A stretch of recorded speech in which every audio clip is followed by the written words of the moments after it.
Star, the official newspaper of the Borough of Belmar, and the Asbury Park Press, and notice of this meeting was posted on the bulletin board of the municipal building. Take roll call. Councilman Donovan? Here. Councilwoman King? Here. Mayor Buckabusco? Here. Councilman Rosanero? Here. Councilman Levis? Here. Please stand for the Pledge of Allegiance. Pledge of Allegiance to the flag of the United States of America and to the republic for which it stands, one nation, under God, indivisible, with liberty and justice for all. Please remain standing for a moment of silence for our troops, their families, first responders, and Joseph Yelly, who was a life member of the Belmar First Aid Squad.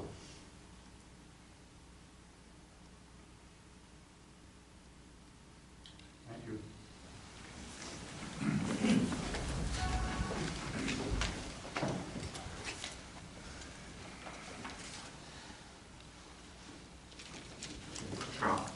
We were going to start with the EMS presentation, I understand. Introduce yourself, let us know what we're going to do. I do have PowerPoint as well, too. Okay. You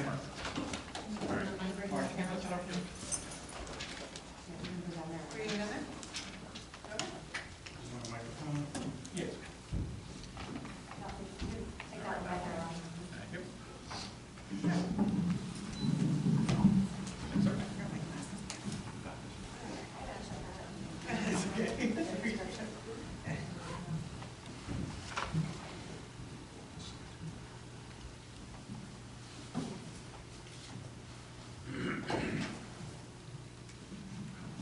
So let's introduce myself. My name is Robert Martin. I'm the director of EMS here for the Borough of Belmar.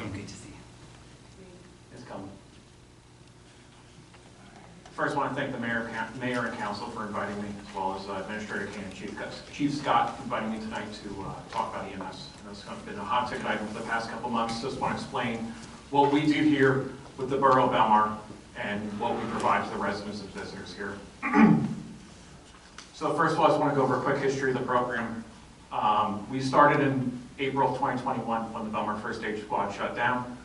We're located in the old South Belmar Firehouse off of Redmond in Lake Como. We've been there since November of 2022, and we're very fortunate and grateful to have that spot for us. The program, the EMS program, falls under the greater umbrella of public safety underneath the Chief of Police. So some of the important statistics for us. I'm a big statistics person. Anyone who knows me, anyone's been to a meeting with me, I'm big about talking about statistics and where the rubber hits the road, right?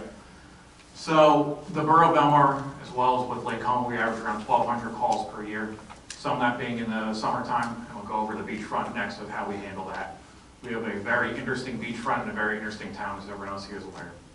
Our average response time is 3 minutes and 33 seconds. What response time means is from the time when our ambulance gets its dispatch until they pull on location with an ambulance, not a first responder, not anything else. That's when the ambulance shows up. We also have a 90th percentile response time of 7 minutes and 59 seconds, which means that 90% of the time we are there in 7 minutes and 59 seconds or less. We have 4 ambulances with all state-of-the-art equipment. We were able to get one of our ambulances by a lead grant in 2022, purchased another one, and we've been continually upgrading it and creating the best environment that we can to give the best care that we can. We have a cutting-edge medical director. Our medical director is the doctor who oversees all of our program. Anything that can be carried by an EMT of the state of New Jersey, we can perform. We were one of the first agencies to roll out new operating procedures, which allow us to provide more and better care. We have a complement of part-time EMTs, some being summer staff, some being part-time staff, which we use to staff our beachfront and additional staffing needs as required. We have a total of 9 full-time EMTs. All of them are local people. We have 4 providers live in town and a bunch that also live close by. We're a very, very town-centered place. The people who come work here is because they want to be here, they want to enjoy and want to help out the town as best as they can. So some of the community integration that we do. We do a lot of training. We do a lot of training with the Belmar Water Rescue Team. We do a yearly training with them in which we actually go down in the beachfront. I tell all my staff is when you go down for a water rescue call with the Belmar Water Rescue Team, you're right next to the lifeguards, the water rescue members helping get that person out of the water, taking over as soon as they get out. As well as our beachfront office is located right next door to the lifeguards, so we've been working with them for years and years and years. As well, our beachfront program is a strong feeder program. What I mean by that is that we take a lot of EMTs, train them up to become the best providers that they can, and then bring them on to the rest of our program here. It's been very successful for us. We do CPR training for the Belmar Fire Department, as well as many of our members, or member of our employees are also members of the fire department as well too. And we also do a continual training with the Belmar Police Department. We work hand in hand with them. One thing that makes us a little bit different is there are same people who work with the same people every single day. You know on a Monday of this day, you're going to be working with these cops. These cops are going to be working with these EMTs. It works very, very well. And a lot of these people that work together have been doing this for years. As well, in 2024, we participated in the Unity Tour. We left with them when they left from their spot, and we actually followed them all the way down to the Cape May Ferry. It was something that's very exciting for my staff to go to, and I would love to do it one of these days. So we do a lot of public outreach as well too. We do CPR training for the library staff, which we did last year. We do it for the junior guards, and we also do it for the summer camp with Barry. We've done community CPR courses in the past. We did one in Lake Como-Borough Hall a couple years ago, and we want to continue to keep doing that. We also have the File Life program, which we put into effect 2 years ago at the Belmar Senior Building. What that is a piece of paper that sits on your refrigerator or in an envelope, something that's clearly marked that we can see to say, here's what your emergency contact is, here's the medications you take, any allergies, anything else like that. That gives us that up-to-date information that we need, as well as any emergency contacts as well too, in case we need to contact anyone for that. We've become an integral part of the St. Patrick's Day Parade, Seafood Fest, events big and small. Anyone who's seen St. Patrick's Day see us everywhere, just because we need to be there. And then we're always looking for more opportunities of how we can help our community and become more integrated with everyone. So some of our future plans, over the past couple of months, I've been working very strongly, very closely with Lorraine Paraff, our CFO, our Administrator Kane, Chief of Police, and everyone else, to talk about how to get a budget that's going to be effective, conservative, and able to answer the calls and do everything that we need to do. Upon our look in our budget area forecast, we're looking at about $144 a year per rateable property. We're looking to spend less than what we did last year. That's one of our things. And we've also started a cost sharing analysis between us and Lake Como to say, to be the most fair that we can, excuse me. And we're always looking to improve things. We're always trying to do the best way that we can. I just want to hit on a couple of things that we've done this year. We have missed a total of 1 call this year. That was handled by our mutual aid partner. Our mutual aid partner was 2 minutes behind us. We were at the hospital at the time. As well, we've gone out of town, as in helping our mutual aid partners 50 times so far this year. We work hand in hand with Wall Township EMS, as well as Neptune Township EMS. We've helped them in the past, and we're grateful to have them. They're grateful to have us. We've actually trained with them multiple times. And that's about it. Mayor, Council, any questions? Yes, was that $144 a year currently what Belmar residents are paying? This is actually less than what we were paying last year. So we looked at the budget compared to last. I don't have the number from last year off the top of my head, but we were able to shrink that down dramatically. Thank you first for everything you guys are doing. Can you talk a little bit about the type of calls you get at the beach? Yeah, absolutely. As we all know, Belmar is one of the busiest beachfront. We have 21 blocks if you include L Street, right? So we have a very busy beachfront. Our beachfront makes up the large majority of the calls during the summertime. We actually include staff down there every single day, and especially during peak times. At very least, we'll have Gator as a first response vehicle down there, in which they can go out, see if this patient is actually, how sick they are, and either bring them up to the beachfront or bring them up to the boardwalk, to the ambulance to transport them, or slow assets down and say, hey, you know what, this person isn't as sick as they need to be.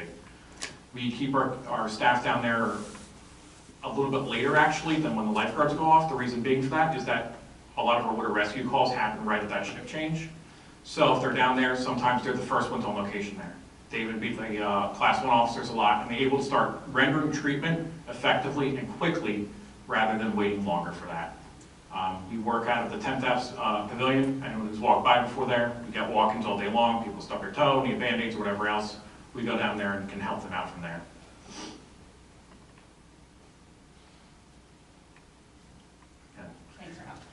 I know that the average response time at 3 minutes, 33 seconds is pretty incredible. Do you have any information on what that average response time is for like our Monmouth County counterpart? So I believe the latest press release for that was on average of 5 minutes and 30 seconds. I also like to calculate the 90th percentile time, right? Because the 90th percentile shows you how much time it's going to take 90% of the time or less. I think that's an important number to look at, rather than saying here's what our average is. The averages will eventually, if you have some higher and some lower, this is what shows us a lot more and a better information from there. I know on average, I believe last time I checked, the New Jersey Office of Emergency Medical Services makes a notation every year of the average counter response time. Last time I checked was 14 minutes. That's a significant difference. Thanks. Thank you all. Appreciate your time.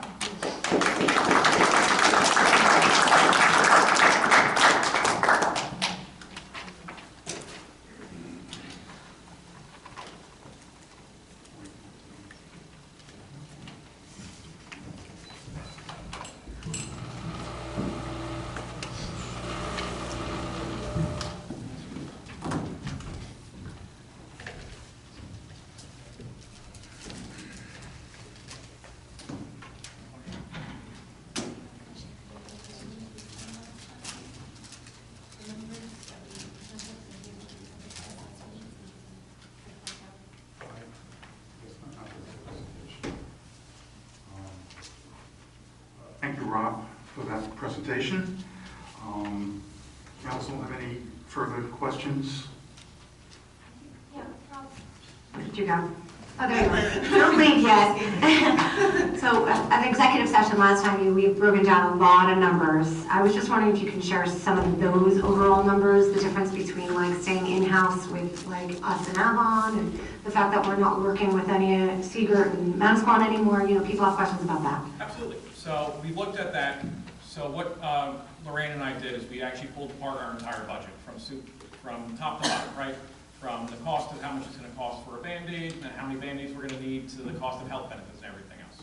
We took a lot of that, and what we did is we actually took our total call volume, use of the program, as well as any sort of administrative fee from us doing anything for us actually implementing the program, and then pass that along as well to Lake Como to see how much they would cost for them.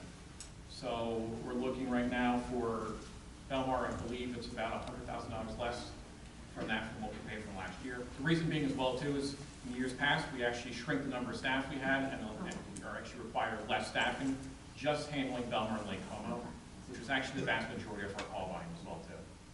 Last time I checked, it was like about 65% of it was Belmar and Lake Como compared to last year. And can you also speak about the revenue, the fact that we do bill when we...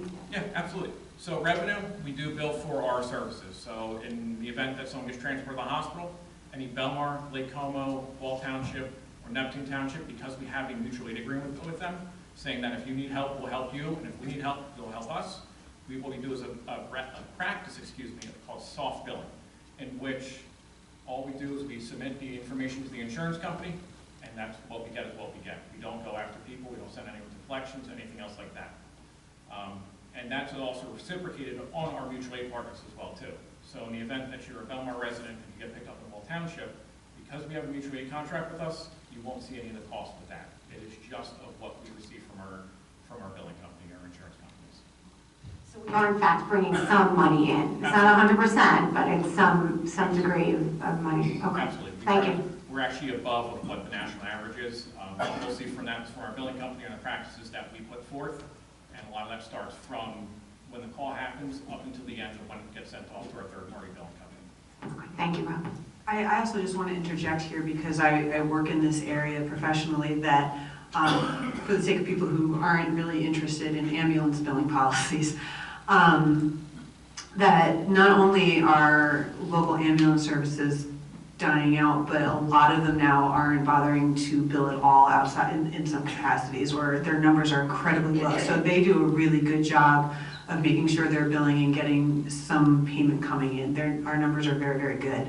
I've worked with patients who had to sign up for ambulance memberships for their parents, or just would call the ambulance and they never show up. So actually, I think we have a lot to be proud of for this program and for the way it's serving the residents of Belmar and Lake Como. I just have one thing, Rob. So just so I'm clear, and just so everyone in the public is clear, us moving from basically a 4-town system to a 2-town system is not going to increase the annual cost of the service or increase the budget. The taxpayers will be paying the same or less. Absolutely, the taxpayers will be paying the exact same or less, and our goal is for less.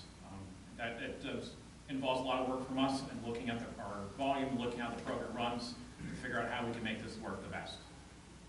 That's good, and it's comforting, and I appreciate you looking at those numbers and making it work for us. Thank you, sir. Mayor, I think it's important to note, Rob and his team have done a tremendous job. We've been telling the residents at many meetings that we were exploring all options. And we have looked extensively. We looked into merging with Wall. Yourself and Councilman Donovan met with the county. So we've explored everything. And through Rob's work, we've determined through many meetings that this is the best option for the residents of Belmar right now. We know the service that they provide, and now with the cost being less than last year, I mean, it's a hands down, best option for us right now. So I just want to thank you, Rob, and your team for everything you've done. Thank you for having us. I know you've done a lot of work. We've also a lot of detailed statistics on what goes on. More than I think any of us really needed to know, but Rob's on top of it in terms of anything that can be measured will be measured and tracked.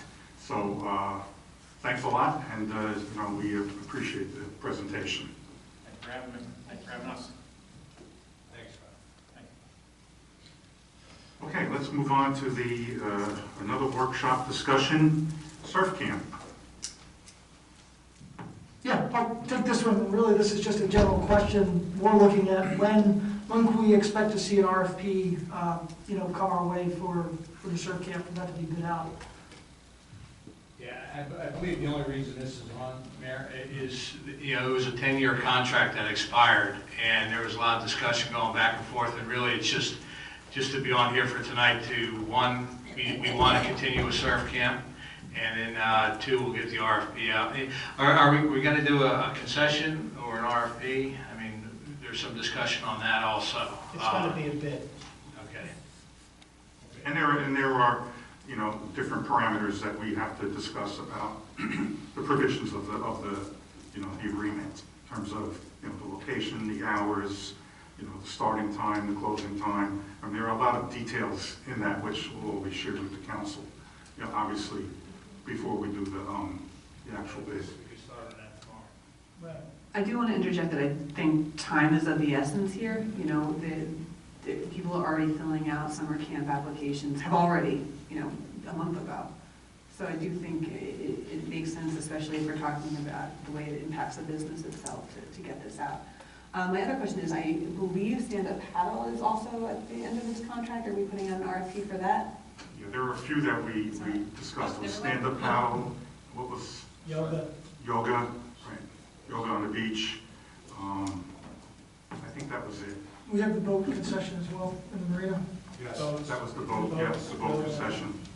Yeah, so we'll be seeing at least 3 others in addition to the surf camp.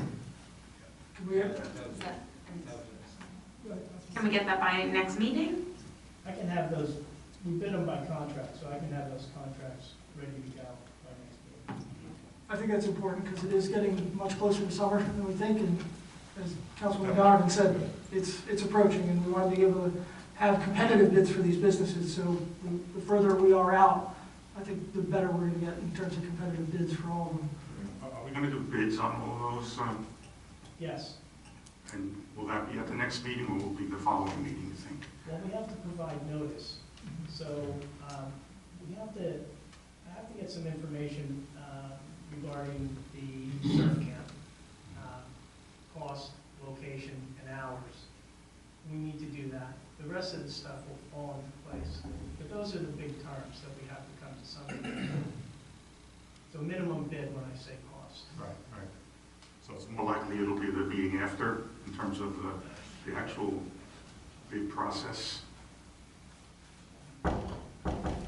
Just want to get in that ballpark of, you know, like especially for the like yoga on the beach and those things. I mean, is that going to be all done on the same night, or are we going to do that the next meeting? Well, the bid process is going to take some notice, so I don't have the next meeting off the top of my head, but I can take a look at it. Talk to April, see if we can get it done. Are you talking about an RFP, or are you talking about like an auction? Yeah, I'm thinking an auction, just like we do on everything. Like we did with the concession, Right. the Taylor Pavilion concession. Right. Okay. I had and I apologize for not asking you about it ahead of time, but it came across my desk this morning. The Environmental Commission was concerned about the amount of plastic confetti that was coming out of some of the floats on the parade. And we all know plastic is a forever pollutant, and we wanted to raise the issue of asking participants not to use plastic confetti. Paper, sure, or maybe no confetti, but plastic is still polluting the towns right now. It's hard to pick up, I'm sure, for DPW, and even when it goes to waste, it's, you know. Have we done the follow-up meeting on that yet with Chip? All right, so they'll, I'm sure Kevin will discuss that with them in their follow-up meeting. I have to go back to all the paper. Paper. Right. Any other issues for the council? I don't hear any, so let's move on. Petitions, April. I did not receive any petitions. Next is approval of minutes. Can I have a motion to approve the minutes of the February 25th meeting? Motion? Second. Councilman Donovan? Yes. Councilman McKinney? Yes. Mayor Buckles? Yes. Councilman Rondonero? Yes. Councilman Levitt? Yes.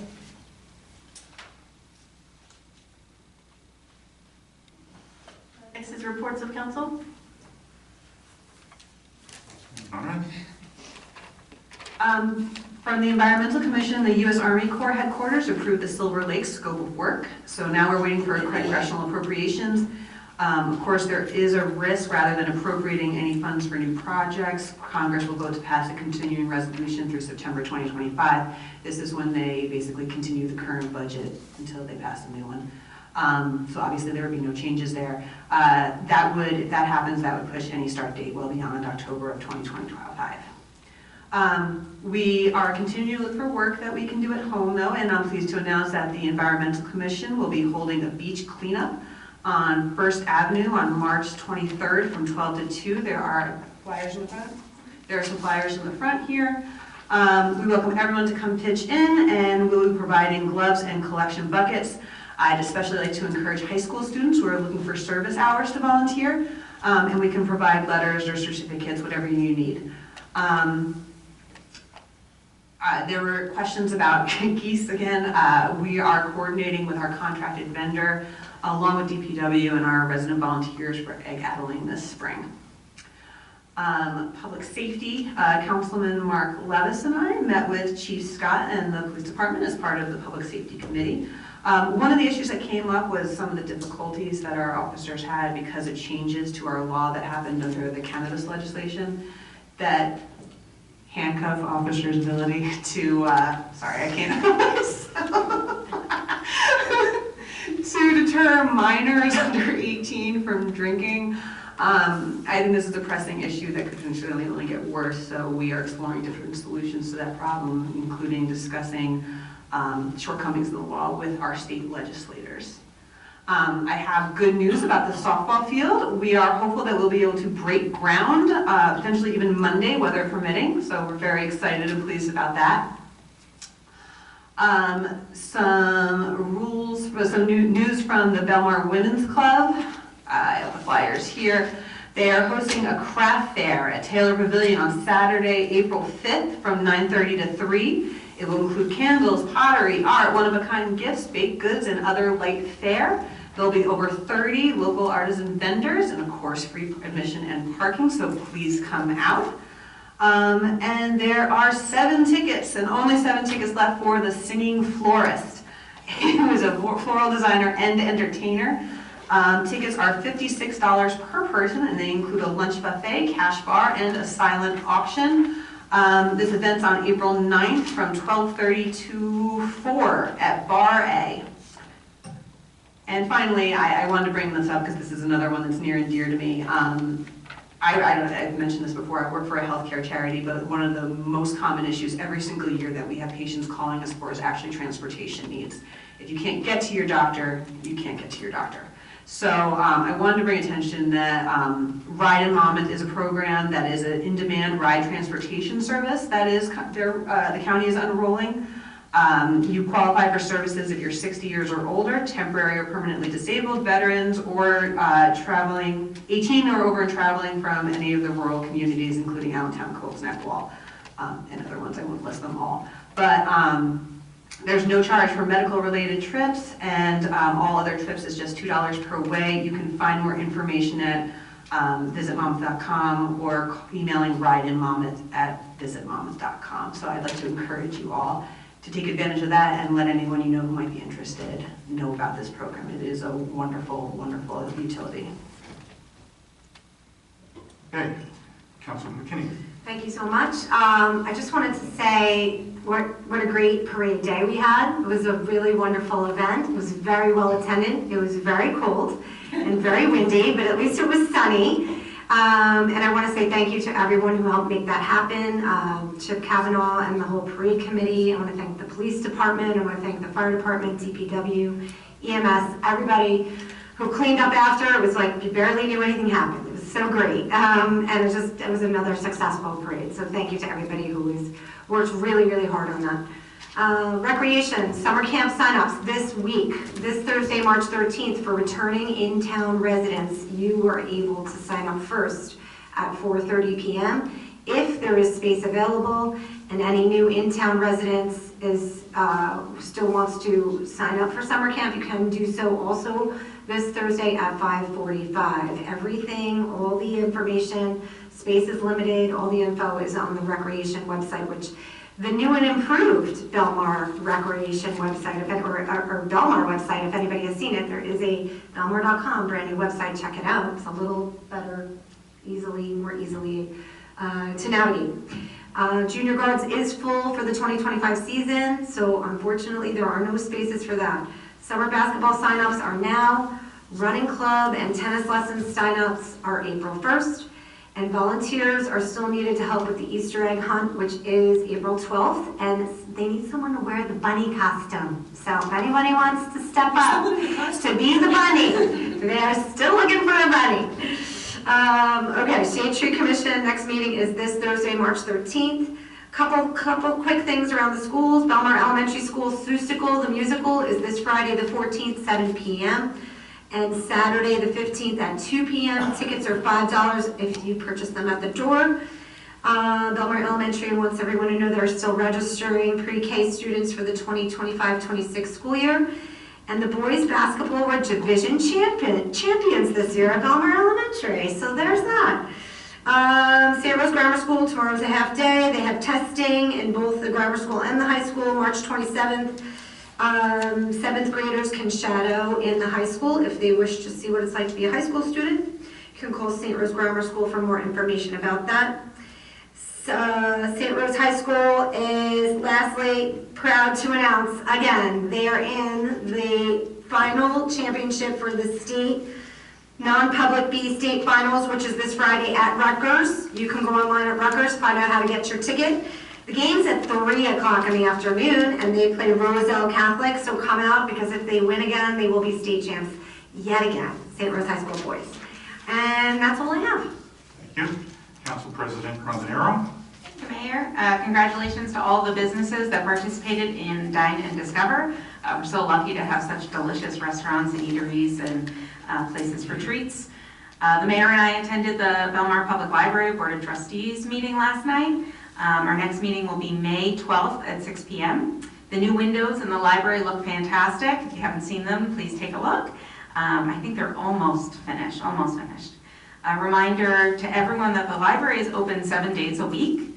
The board discussed transitioning from a one-time fee to an annual fee for non-residents to obtain a library card, as the cost of ebooks have skyrocketed, and we want to make sure that we have enough available for our residents and patrons. Registration for tomorrow's Irish soda bread contest at the Taylor Pavilion is now closed for attendees, so hopefully you got your seat. This Saturday, please join us for a Living History program, Amelia Earhart, First Lady of the Skies, at 11 a.m. at the Taylor Pavilion, and mark your calendars for Lewis and Clark on March 29th. This week I wasn't able to attend the BHA, the Belmar Housing Authority meeting, but followed up with Executive Director Paul DeSantis. I was informed that there were some heating and hot water issues that were being repaired. One of the residents researched information from the New Jersey Department of Community Affairs Weatherization Assistance Program. So I'm hoping that the BHA follows up with that to see if any assistance is possible, as the brutal cold is coming in through into the building. And that's a real concern for our seniors that live there. This afternoon, I met with members of the Sign Ordinance Committee, comprising of Belmar residents, business members, Chamber of Commerce representation, and Tourism Committee. And I know Councilwoman McKinney is working with me on that. And we are committed to amending the current sign ordinance for temporary signs to make it more business-friendly and less restrictive, including the allowance of flutter flags with specific guidance on size and placement, and only to be out during business hours. We'll meet again March 25th and hope to have our suggested amendments ready to be reviewed by Mayor and Council by that evening for workshop, if that's okay. Lastly, I'd like to thank the residents, employees, volunteers, our Mayor and Council for your support, not only in my time on Council, but in my announcing that I'm not seeking re-election this year. But rest assured, I'm not going anywhere. Committed to making meaningful impact here and continuing that through December and well beyond. So thank you. Thank you. Councilman Levis. Thank you, Mayor. Just a reminder that the Belmar Elementary School play is going to be this Thursday, the 14th at 7 p.m., as well as Friday, the 15th at 2 p.m. I think tickets are $5, so go check it out. March 21st, the Motor Vehicle Commission is going to have their mobile unit at Belmar Borough Hall. You do have to make an appointment for it. This will be for things like license renewals, registration renewals, so just keep that in mind. If you don't want to go to the DMV, they're going to be right here.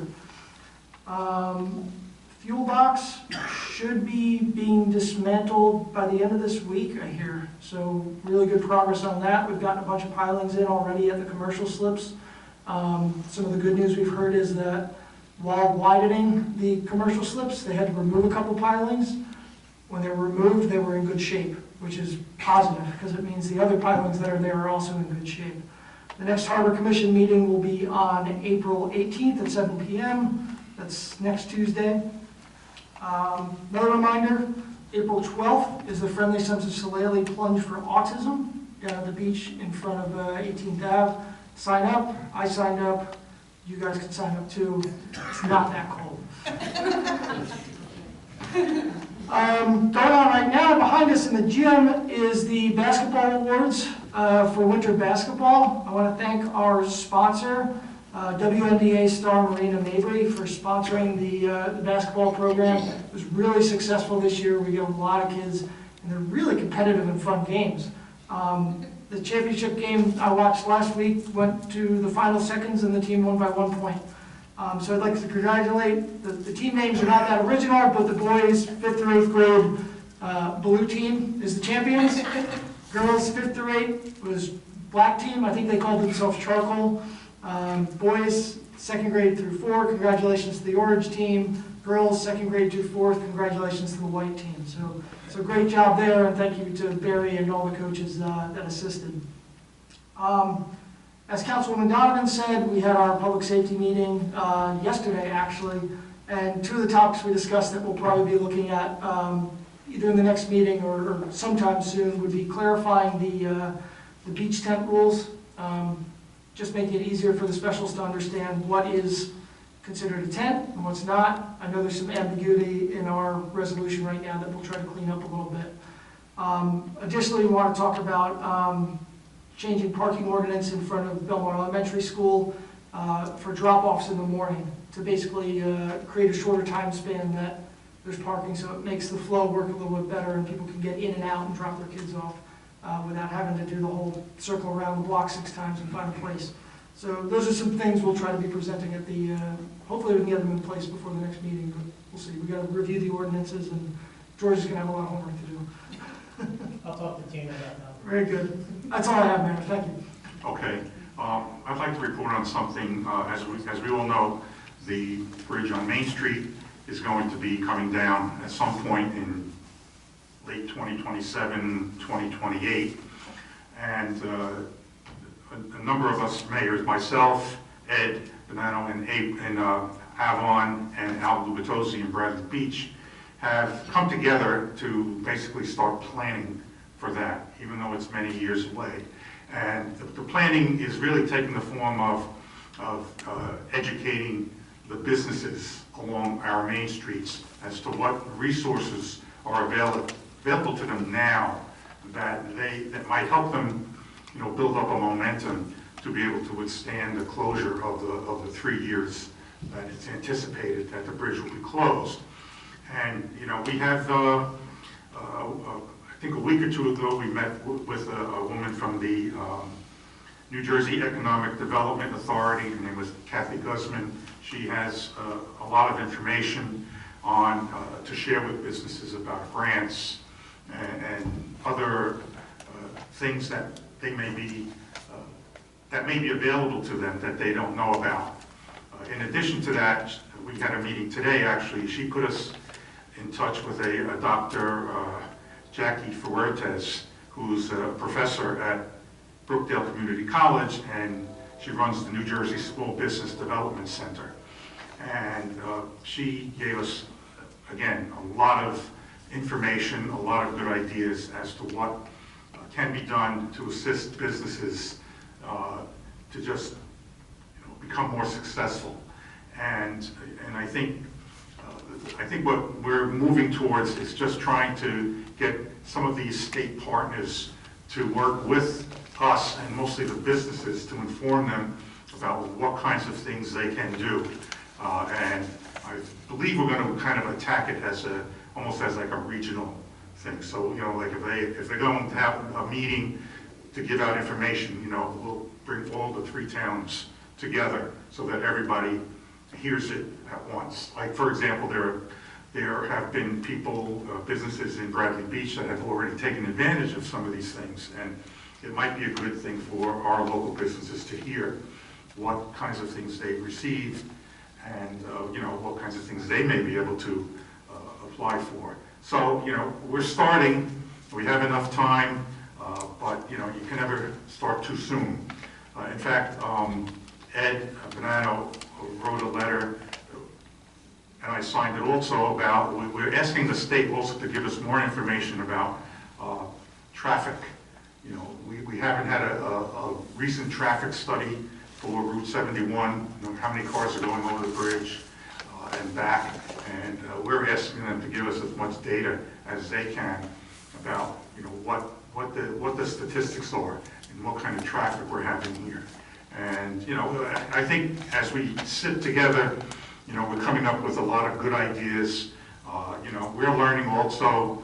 We know that we can assume perhaps that the state may have buckets of funds available to municipalities to do different things. So we want to try to explore that and see, what kinds of things we can do at the point when the bridge actually closes to keep our main streets really productive and draw people into town. There are some interesting opportunities actually that would provide, but I'm jumping ahead a little bit. So we're working on that. It's a process, but I think you'll be hearing more about the towns, the 3 towns working together to try to get our businesses up and running and productive so that they're not really suffering when the bridge ultimately closes.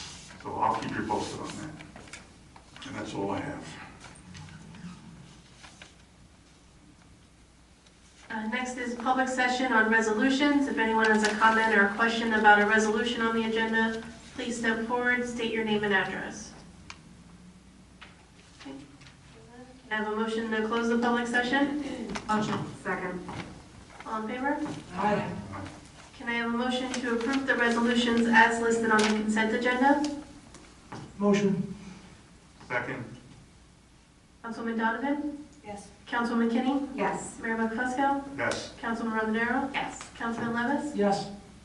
And one separate resolution, Resolution 2022-57, a resolution consenting to appointment of trustee to the Belmar Public Library. Do we have a motion to offer this resolution? I'll make the motion. Second. Councilman Donovan? Yes. Councilman Kinney? Yes. Mayor McFusco? Yes. Councilman Rondenaro? Yes. And Councilman Levis? Yes. Actually, do you want the abstain for that one? Appointment. Do you have to abstain from that one because it's a resignation from his sister-in-law? No. Okay, so that's fine.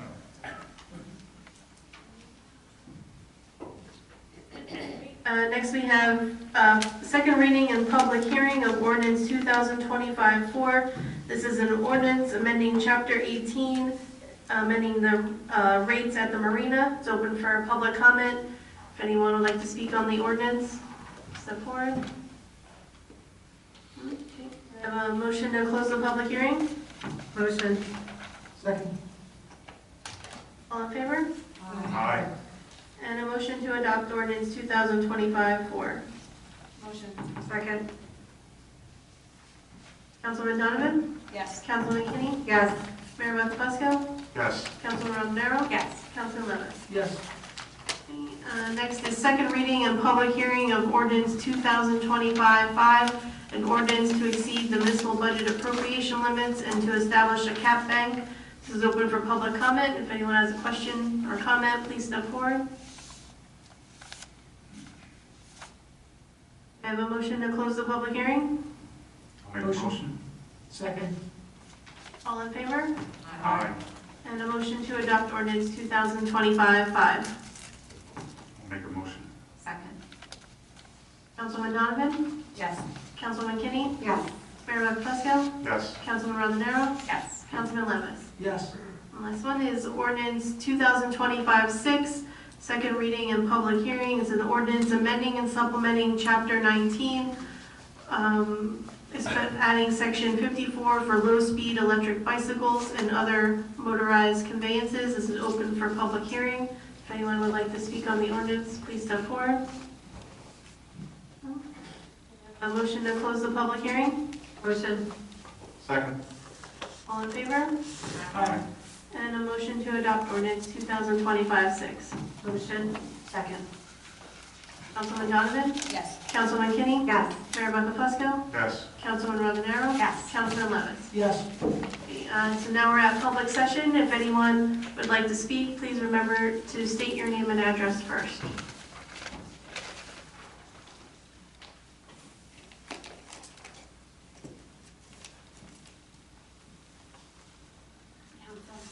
I'm Tara Pimko. I live at 110 7th Avenue, and I also own a hot mess studio at 901 Main Street, here in Belmar, obviously. And I'm a founding member of the Chamber of Commerce. I'm here tonight because I have some concerns that were raised from the parade from the business community, and I just wanted to bring them to your attention. And also just suggest a really great opportunity for us to all communicate on these different issues going forward. We had underage drinking and, for lack of a better term, shenanigans. There weren't enough bathrooms, so there was a lot of public urination. There was a lot of peeing in alleyways and on cars, and a lot of the business owners were getting bombarded with teenagers that were drunk, that were looking for bathrooms. One of the business owners spotlighted that he had to raise the price of water to $20 just to deter people from coming in just to buy water to use the bathrooms. We we felt like there wasn't enough communication from the parade committee. There was a letter sent out just having everyone bring in things from outside that were maybe like flower pots or planters or different things to keep everything safe, which we understand, and that's great. But maybe going forward, we could have better communication between the parade committee and the businesses. And there were a lot of businesses that weren't able to do business. Some of the restaurants were getting DoorDash orders and they had to cancel them, or they couldn't get delivery, people that called in to place orders weren't able to get in to pick them up. And I think that the issue is that they didn't know what streets were going to be closed down. They couldn't direct their customers how to get to their stores and how to get to their restaurants, and so they wound up losing business and money that day. And I did think the parade was great, and I had a great time. I love Parade Day. It's one of my favorite days of the year. I choose not to do business because I can't imagine anybody coming to get their hair done in the middle of a parade. A, where are they going to park? And B, it's kind of a hot mess. So I believe in solutions-based leadership, and I am coming here not just with problems, but I want to come and be a liaison to create solutions and help create a better plan for next year.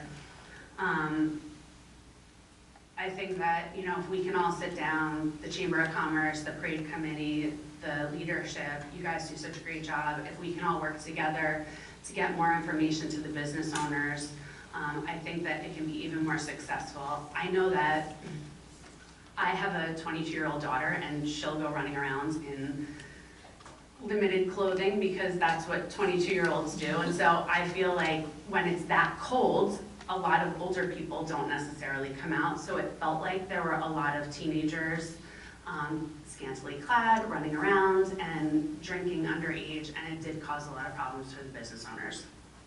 So I would hate for it to get to the level that like Hoboken had to cancel their parade, and I don't want that to ever be a thing for us because I do feel like it's such a landmark event for Belmar. And that's really it as far as the parade goes. I love this town, I love being a part of it, I love living here, and I just want to create even more magic for the business community. So hopefully we can continue to work together and create solutions for these problems. I do have one other thing I wanted to talk about. The Chamber of Commerce submitted an application for a beer garden during a seafood festival. We were looking to do both days. We were told that it would be a conflict of interest, and I understand that, but when there's that many people in town and most of it's drawn to the oceanfront lake area, it definitely takes business away from the downtown business owners.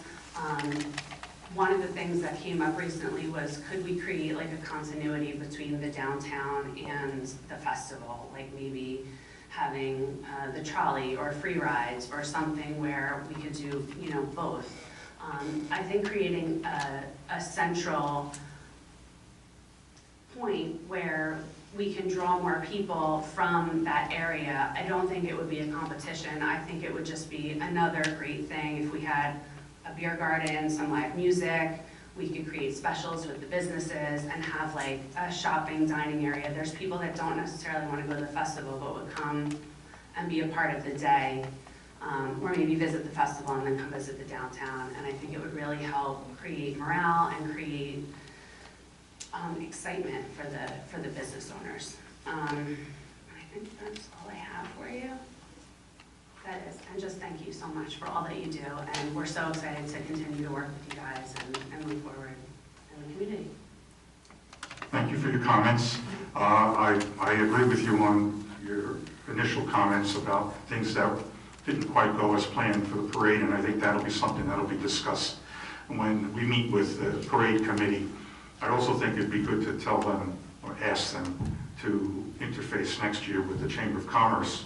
You should be involved in all of the discussions that they're having with us also in terms of, how the parade should run, or what ideas you might have to make things less of an issue for the businesses that want to stay open on that day. We need to So, have it overnight. Yeah, so I mean, I think that's a good idea, and we'll definitely promote that to the committee.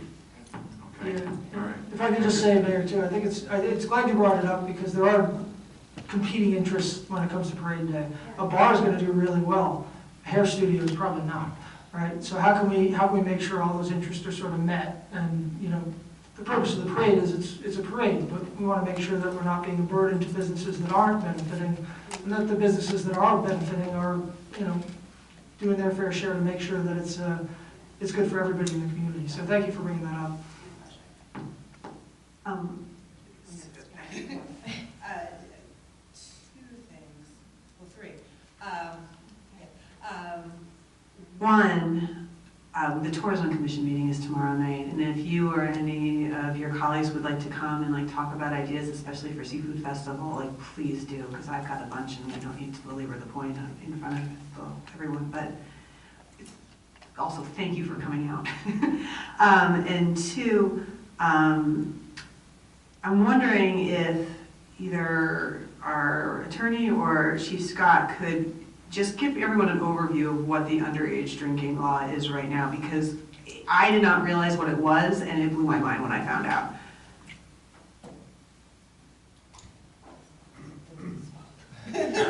So back in 2021, when they legalized cannabis, they put in a part of that law for underage cannabis use, alcohol.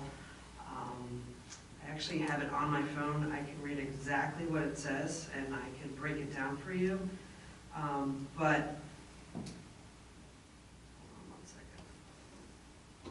Basically what the new law states is that if you are under the age of 21, we cannot detain, we cannot arrest, detain, or otherwise take an individual under the age of 21 into custody.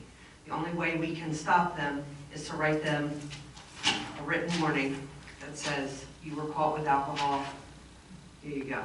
When the law first came out, we weren't allowed to call or contact the parents. That has changed. We can contact the parents.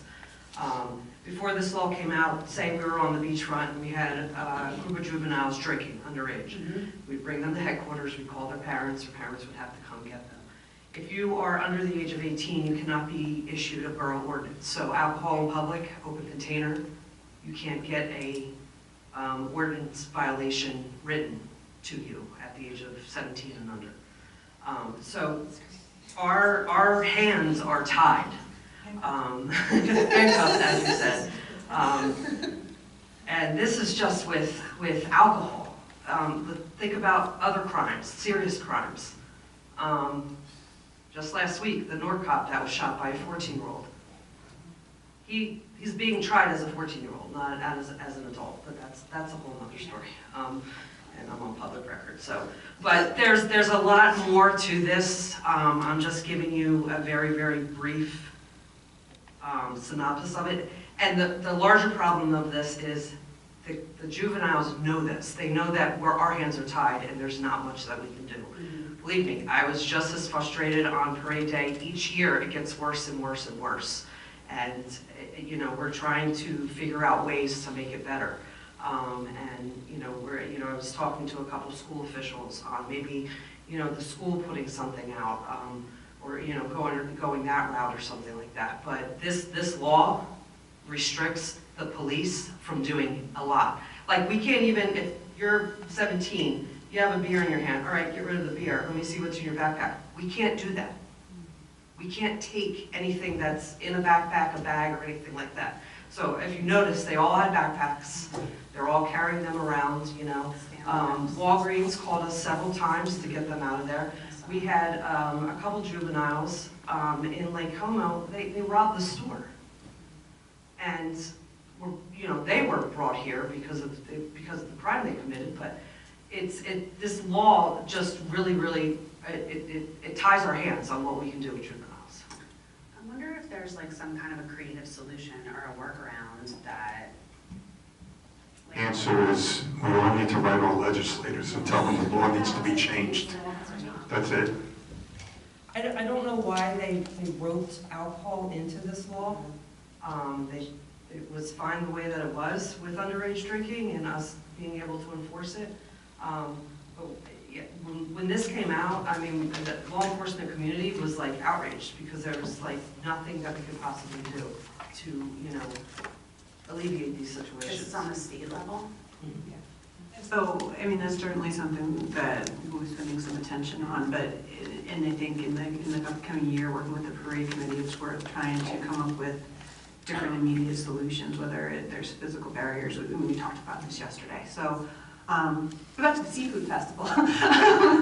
I've certainly heard from the business community before that they feel like that doesn't drive enough. The purpose of these events is always should be to drive more customers and more people and more visitors to all of Main Street and to the Ocean Avenue and Marina businesses. And it's a little unclear whether or not the Seafood Fest currently accomplishes that goal, but I think there are things we can do to help provide continuity between the festival and all of the businesses downtown. I would love to work with you guys on that. I was going to say the same thing. I think a trolley was actually not a bad idea, just to go back and forth. Yeah, I mean, I don't know if we did last year. Did we? Last year? I don't think we did, but I like the idea of that. And as a business owner in town, I totally understand exactly the challenges. And I am unfortunately a little further off Main Street, but I totally understand the challenges. And, you know, if I am also on a chamber member, so if you ever have issues, you can always reach out. All right, I appreciate that. Mayor, if I could just add a little bit, were you done? I'm sorry. Okay. You don't have to stand there unless you want to. Thank you so But I'm much. just, Thank you. you know. Thank you. I just want to add the site to that statute in case anybody wants to take a look at it. NJSA 2C:33-15. And if you look at that statute, you'll see that the police have the ability to provide 3 warnings under the statute, and that's about it. And the statute is kind enough to also state that law enforcement officers shall be guilty of a crime of official deprivation of civil rights as set forth in section 2C:30-6.1 for violating the provisions of paragraph 1 of this subsection, which means violating the rights of the underage drinker. So the only person that's subject to a crime under this statute are our police. So that's as far as that statute goes. So if you want to, you know, understand the problem, you have to really take a look at this statute. Okay, thank you. Any other comments, please? Go ahead, follow up. Sure. Hello, 205 8th Avenue, Belmar. Hi, Maria. I think Can I have this your is name? a question for... I didn't catch your name, I'm sorry. Lorraine. Well, I can't promise that I can answer it, but I can... I just wanted to follow up with what Tara spoke about. It seems that the township has the opportunity to draft municipal ordinances that can prohibit alcohol possession or consumption by individuals under 21 on private premises is part of that statute. And it says that although that is state law sets the framework, municipalities in New Jersey have the authority to enact ordinances addressing underage drinking on private property. So I don't know where the private property would lie. So the private property may be a different issue, but as far as the problem that we're talking about in the street, this statute that we were just talking about is very specific. So I would think that a court would find it to preempt anything that we would try to do to solve that problem. To solve that problem. And then could you have written the, for the public urination, could you have cited them for public urination? If they were over the age of 18, yes. Got it, so. If they're under 18, no, we cannot issue a borough ordinance to someone under the age of 18. Okay, thank you.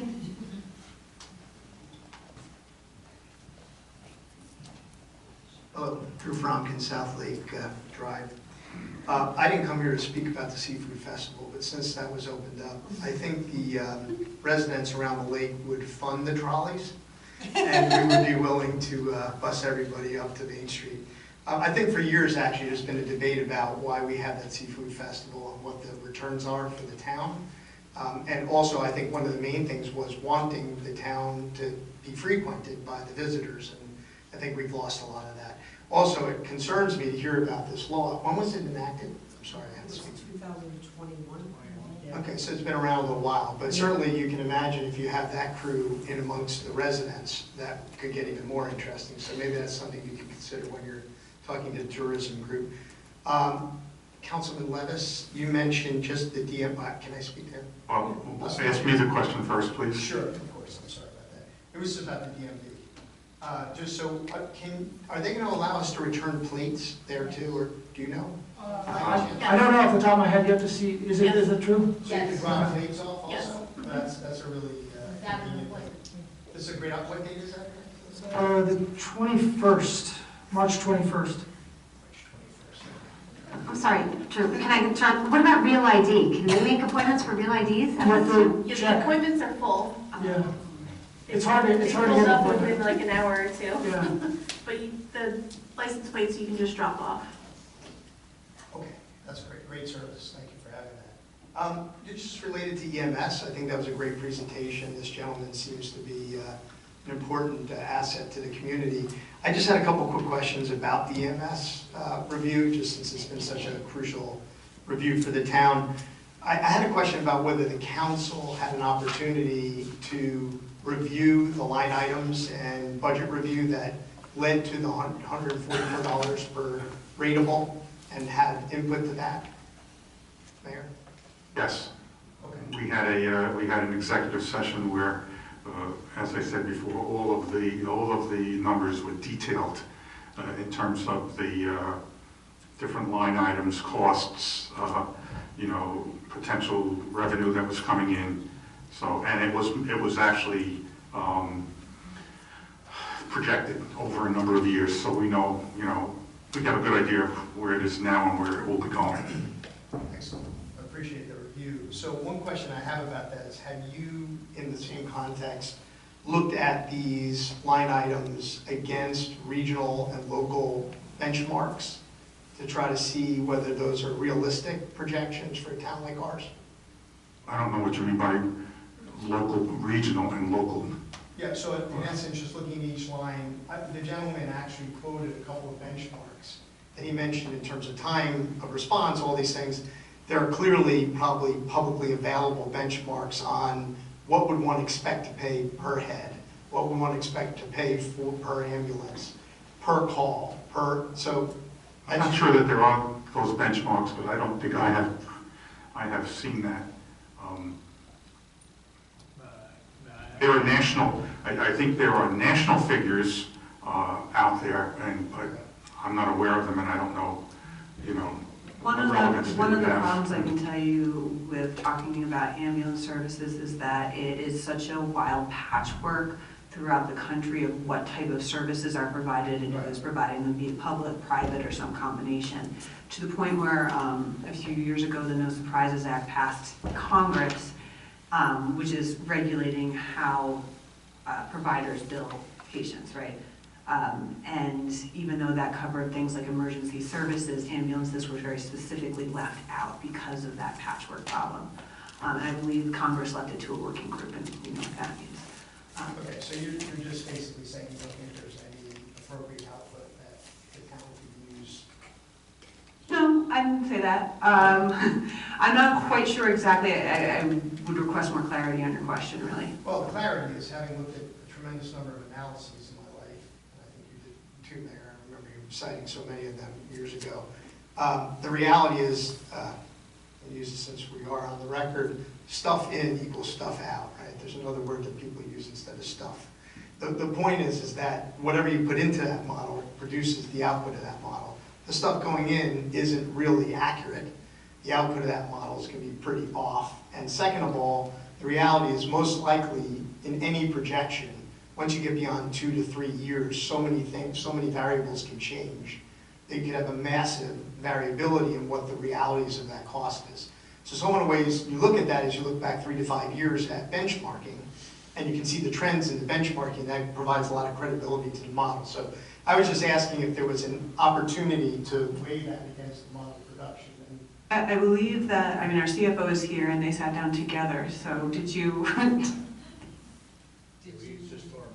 done some review of the operation from 2021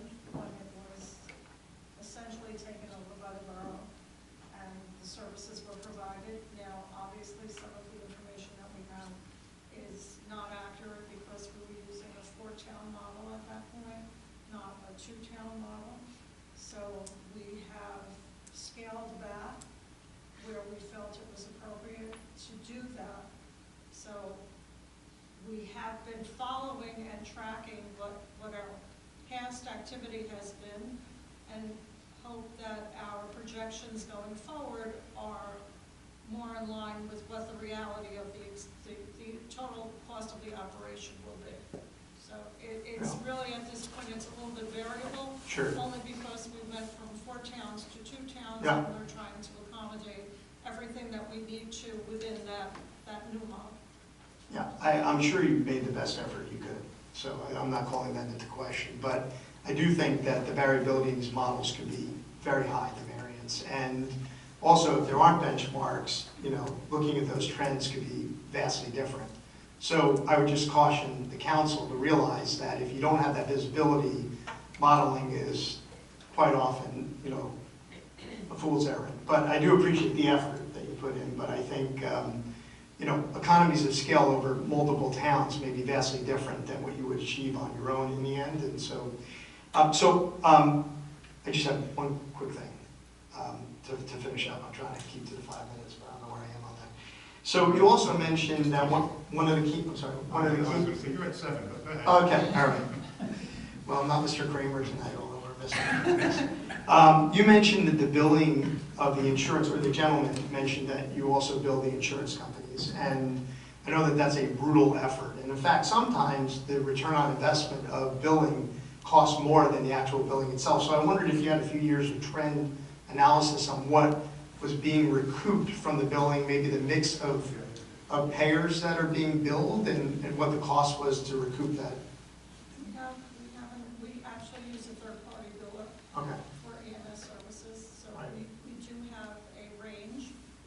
The reimbursements to the borough range from a low of $55 to $60 to a high of, with some of the more established insurance companies, we get anywhere from $500 to $600 on a call, depending on the severity of the call, the level of services that are provided to the patient as they're being transported. So all of that plays into it, and I can give you the range that we've experienced over the last couple of years. It varies dramatically. I believe that's what, I know we had that conversation in executive, but that was what I was alluding to earlier, that it is often not, it's usually not fiscally worth it to pursue the balance of a bill after insurance is paid. Yeah, and when those numbers are quoted, we need to test the analysis. I would ask, is that net of the 500 or 50, depending upon the type, is that net of bad claims? So that's netted out after the claims you get nothing from because you just don't get covered or you can't reach the insurer. They, utilization management tells you they won't pay. Or the second piece is also, not only is it what you don't get from them, but also I think it would be the payers that actually are out of network or something and they won't ultimately pay. Then net of the cost of actually having to pursue it. Because the biller's bill, that's a flat, that's a fixed cost. But then having to go after them is a very expensive aspect of the whole mechanism. So. Off the top of my head, and I don't have EMS. I mean, we've done a lot of work with EMS, but if the biller or if the patient is uncovered, no insurance, and there is no opportunity to recoup, that's easy. A loss. Right. The variety of returns that we're getting on the billing that's done, we generally don't follow, we don't make a huge effort to recoup additional funds once a payment has been remitted to the borough. If that's what you're asking, I'm not. Or not at all. I mean, it's the ratio of what the payers are. You're not contracted with the payers, right? You're an out-of-network provider, I would assume. No, we're not. So you're actually contracted with Verizon, you're contracted with Aetna as a provider. You become eligible to participate in all of these groups by virtue of your registration as a provider. EMS service rooms. Yeah, okay. So then you're billing under a contract, it depends on what the individual has, what their plan is, but you're a contracted provider. So I haven't looked at the analysis, but I would just say that these are the kinds of questions that are hugely important to the ultimate number. If you don't pressure test those, you could come up with something that's somewhat artificial on your provider in some way. So you understand what that looks like in trying to get reimbursed. All right, that's all I had. The last question is, can I assume that this analysis is not available to the public, or can that be available to the public? No, it's deliberative information, yeah. It's not subject to Oprah. It's not subject to Oprah. Okay. Well, listen, I would always encourage in the concept of transparency that even if you don't want to give every single line, maybe there's a summary analysis of these things or something that people can have a confidence. Thank you very much. Appreciate it. Anyone else?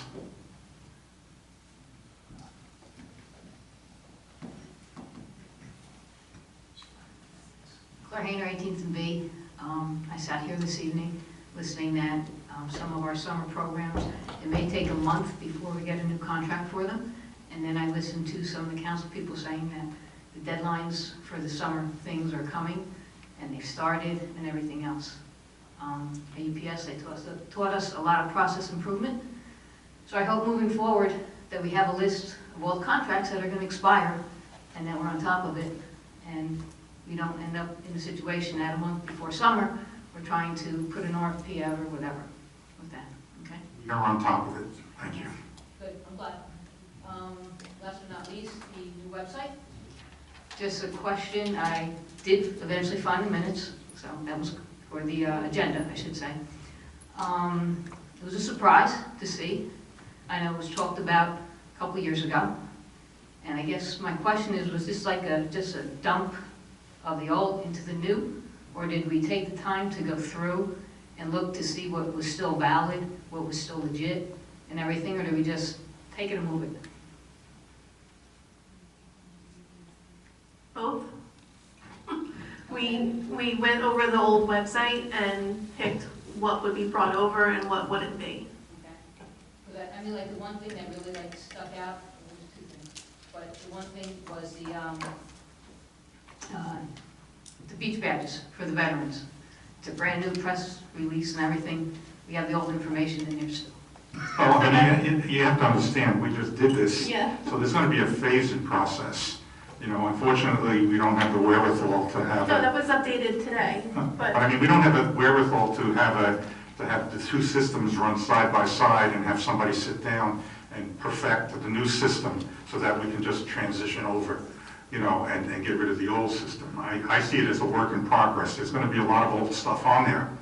It's just going to be under a new, you know, a new format, and those things are going to have to be fixed, you know. There was about a week or so of a transition period where nothing new could be added to the new site until we went live. So now that we're live, we can get caught up with what's happened in the last 2 weeks and update it to so it matches what's going on. Okay, I just came from a background where they were in sync and it was up to date and it was current if you're moving stuff. We don't unfortunately have the funds as that private industry has to be able to do that.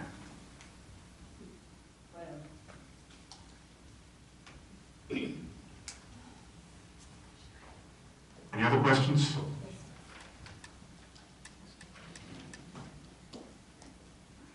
Hi, I'm Bobby Henniger, 512 9th Avenue. I wanted to ask for an update on a discussion of the Union Firehouse building and how it will be used in the future. I'd just like to remind everybody that this is a comment section. And we do, you know, allow and answer questions as necessary. But, you know, in the future, you know, it really is not a discussion session.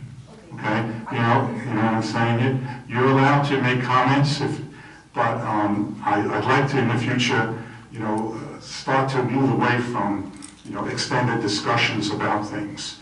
Because, it's not just for you, but for everyone. You know, we've been very, very liberal with the discussions that we've had.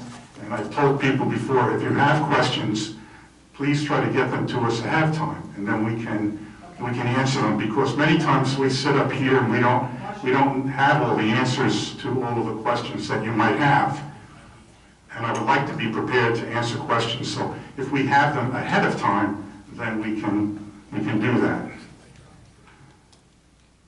But you can ask your question, and I'll try to respond if I can. Okay, it's not working. I'll speak louder. Let me rephrase. The Union Firehouse building is, I think, one of the most beautiful buildings in town.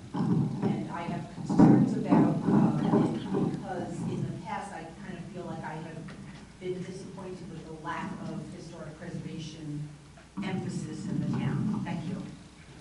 I'm a retired historic preservation professional, and I also live diagonally across the street from the building. It has always been actively used as a firehouse, and the Belmar Historical Society is in the rear of it. I would love to see it be, going forward, actively used for some type of meeting space in the community. I feel it's really important to use the building and the meeting space that is in it, as well as any type of effort to use the bays for some type of emergency response if possible. But I really do feel that I'm concerned. I do know that Kevin Kane spoke about the fact that it would be, this was in the paper a few weeks ago, that it would be owned by the borough. I would like to request that the borough really has a plan for maintenance of a 120-year-old brick building.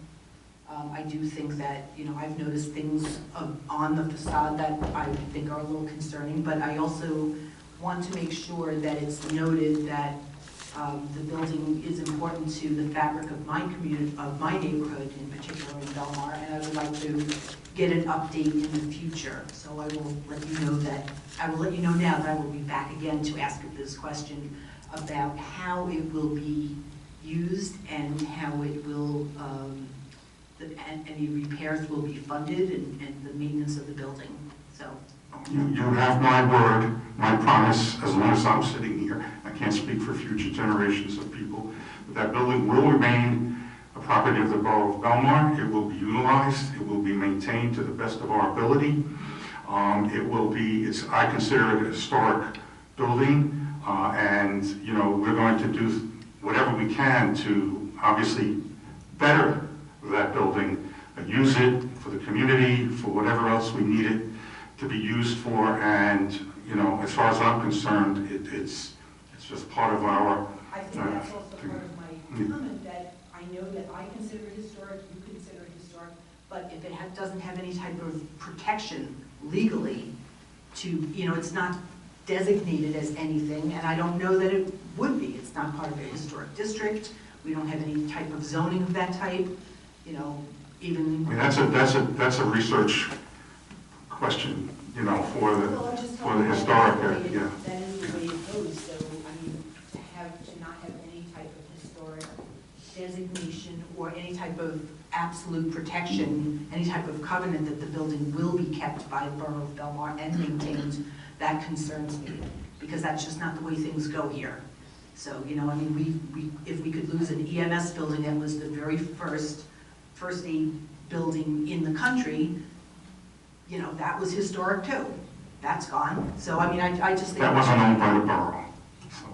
Well, yes, but what I'm saying is there are other buildings in town, either privately owned or, otherwise, that I think, I feel like there's not that sense of importance. We have to talk to our attorney to see what, if anything, could be done to protect that building. There might be things that can be done legally, in a deed or what have you. And we'll discuss that with him and see what it is that can be done. Whatever can be done, we'll let you know, the public know, before anything's done. Okay?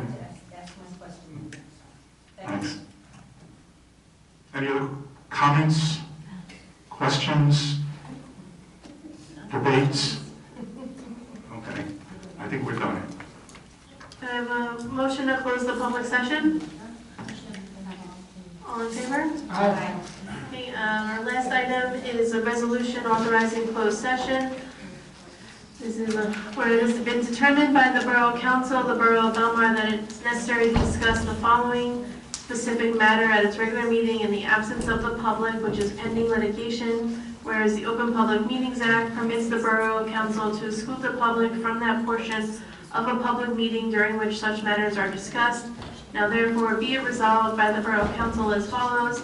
The council shall recess into a private executive session from which the public shall be excluded to discuss the above referenced matters, that the scope of the executive session shall be limited to above matters as stated, and that those matters discussed in executive session shall remain confidential until such time as a need for confidentiality no longer exists as determined by the borough attorney, and that minutes of the closed session shall be taken by the clerk and be kept free from public view until such time that the need for confidentiality no longer exists as determined by the borough attorney, and that the regular meeting of the council shall resume after private session, at which time the borough council may take action in reference to the topic discussed. Do we have a motion to approve the resolution?